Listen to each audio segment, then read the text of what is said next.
In this video, we're going to take a look at how to create a YouTube channel and how to make sure that we have the settings the way that we want them to be. For example, if you want people to see your content, obviously you're going to set things to be public. But if you want to be able to just share things with people without them being able to search for it, you're going to use unlisted. And then if you don't want anyone to see it, you can actually set that to private. In this video, we're going to take a look at how to do all of those things and more. Check it out.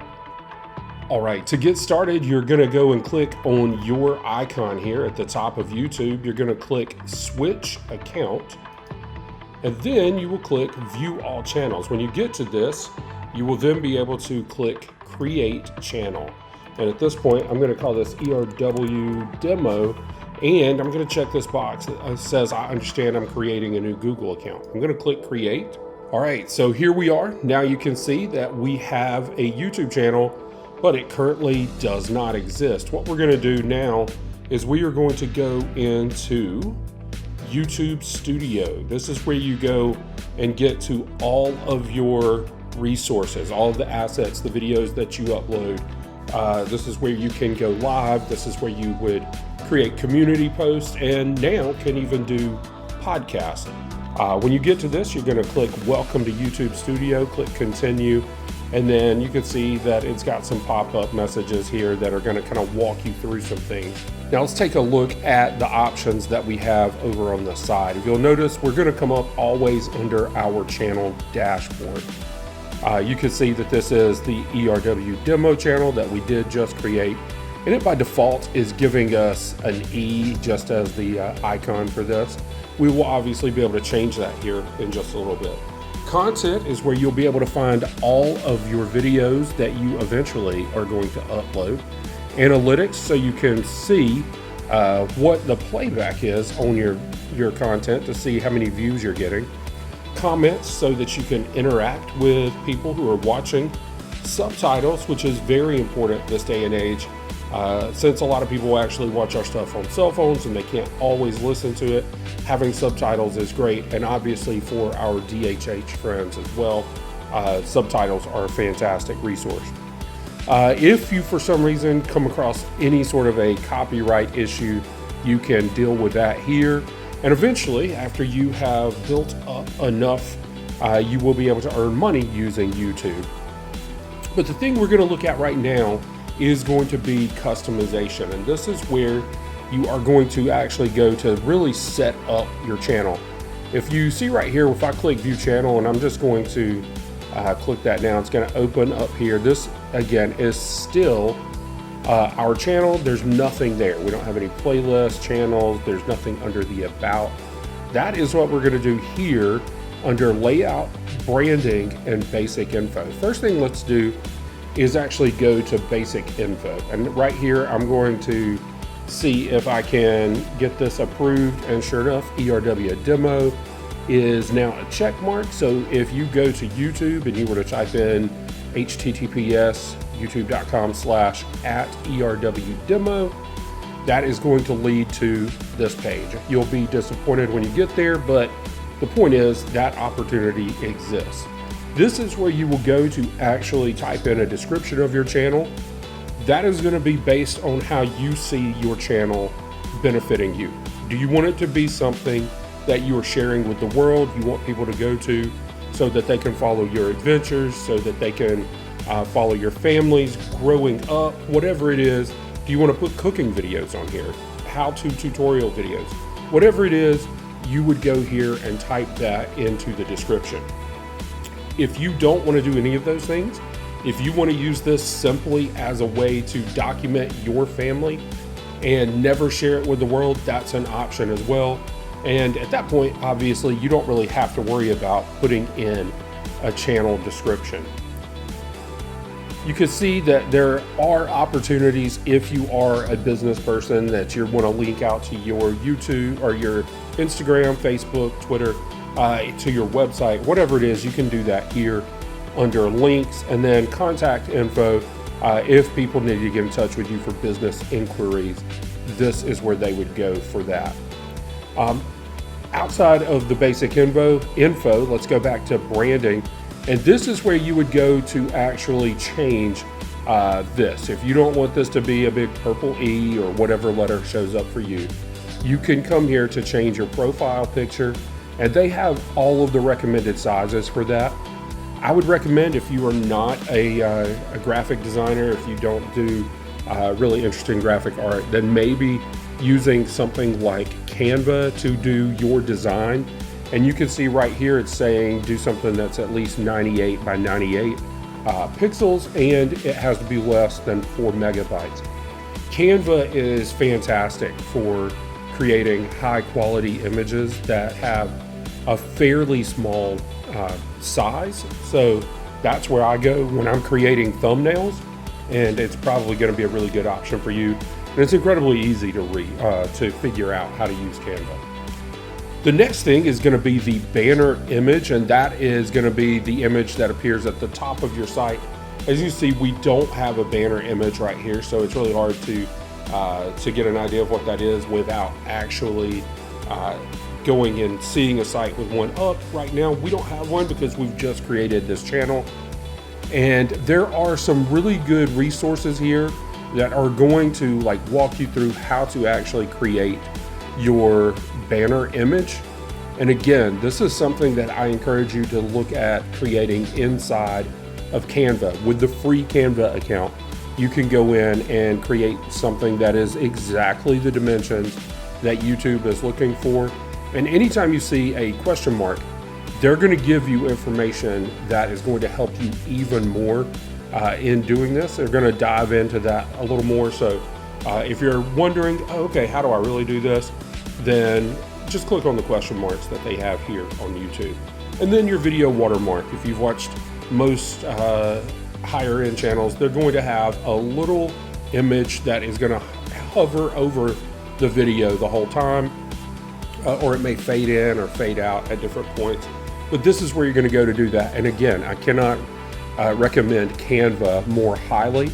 So if you are interested in Canva, go check out the link. I have it in the description below.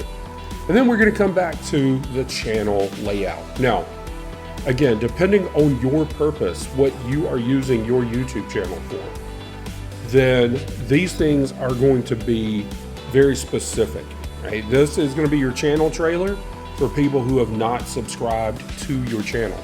So anytime somebody new comes to your channel, if they come to ERW Demo, they're going to see a video that I place here, and I'm just going to be able to place that video here by clicking add. And when they do that, they'll see that video. And so you want that to be something that's engaging and really pulls people in and shows them what your channel is all about. You also can create a video that is featured for returning subscribers. So when it's somebody that has subscribed, when they come back to your YouTube channel, they will see different content there than someone who has not subscribed. So those are the two options that you have there. If you're doing this just for your family, then you don't really have to worry about this. Those are great options, again, for business who are trying to entice other people to interact with this product. And your YouTube is a product. So these are just ways for you to sell what you're doing.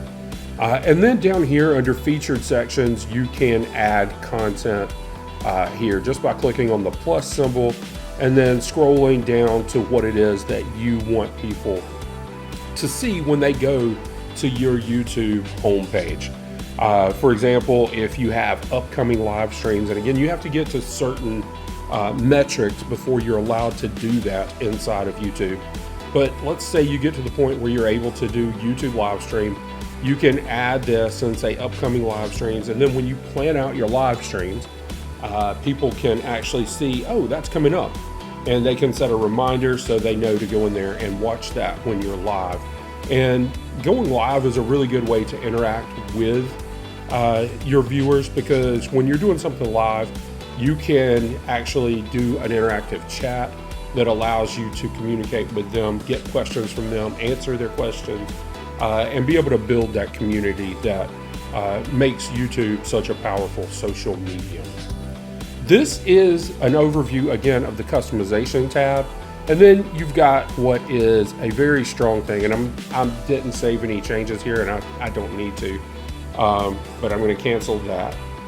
And then now I'm going to click on audio library, and the audio library are free, royalty-free tracks that you are able to use inside of your YouTube videos. Now, you can add these in the YouTube editor after you upload a video. You can go in and put these in there, or you can download these just by coming over and downloading it and adding it to your video. And these are things that are not going to get a copyright strike, which is definitely something that you want to avoid, especially if you're going to be doing this in a commercial endeavor.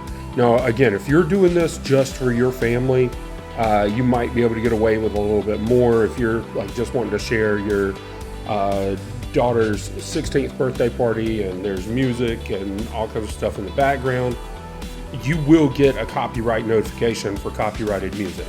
And when you do, you have to decide how you want to handle that. If you're not monetizing it, it probably isn't a big deal. I'm not giving legal advice, so you have to go through that process with YouTube, but it's generally not going to be that big of a deal if you're just keeping it private and not really sharing it with anybody.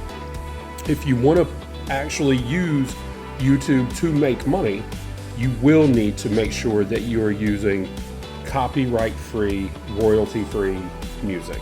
And this is the first, most easily available option. There are other services that provide things like that as well, such as Soundstripe or Envato Elements, Audio Blocks. There's so many, and you can go out there and look for those. All right, and one more thing I want to show you before this video comes to an end is down here under settings. You can read through all of these on your own. On this particular one, I want to look at upload defaults. You could create a title for all of your videos that you upload to YouTube. It could just be a consistent thing. I don't think that's necessarily a great idea because, in my experience, when you go back in there to look for things, then you're going to get really confused if everything is titled the same thing. At the very least, if you're doing something daily, and let's just say you're saying this is my vlog, you're doing a video log, I would at least put the date on there. That way you know when that thing happened, just because it's going to make it easier for you to search through things. You can go in and add things to the description that is consistent throughout. But again, here I would be specific to the particular video, especially if you are doing this to try and gain viewers, because it's those things that are going to help people to know what it is that they have found and be able to find what they're looking for. This is, I believe, probably the best thing that I can show you right now. And this is very specific to if you want to make money, you're going to do that. You're going to make all of your uploads public. Private is going to be completely locked down. Nobody can see it without logging in first. And then unlisted. Now, I would say if you want these things to be your family videos, but you do want to share it with your family, you can allow multiple people to log in using a username and password for private. And I think that that's probably a good way to share it. That way nobody outside of your family can access it. Unlisted, people cannot search for it. But if for some reason somebody in your family shares the link with them, they will be able to see that video. So just know that those are the different degrees of privacy that you have here on YouTube. It's public for everybody, private for very few people, and unlisted for people that you just want to share the link with. They don't have to sign in to be able to actually view the content. And then you would obviously click save, but we're not going to worry about that right now. We're just going to discard those changes. This is the basics of how to set up a YouTube channel. Please message me in the comments below to let me know if you have any questions. I am going to probably put together a few more of these to be able to hopefully work through this and help you get started. But if you have questions, just put it in the comments and I will get back to you as soon as I can, and we'll see if we can make this thing work.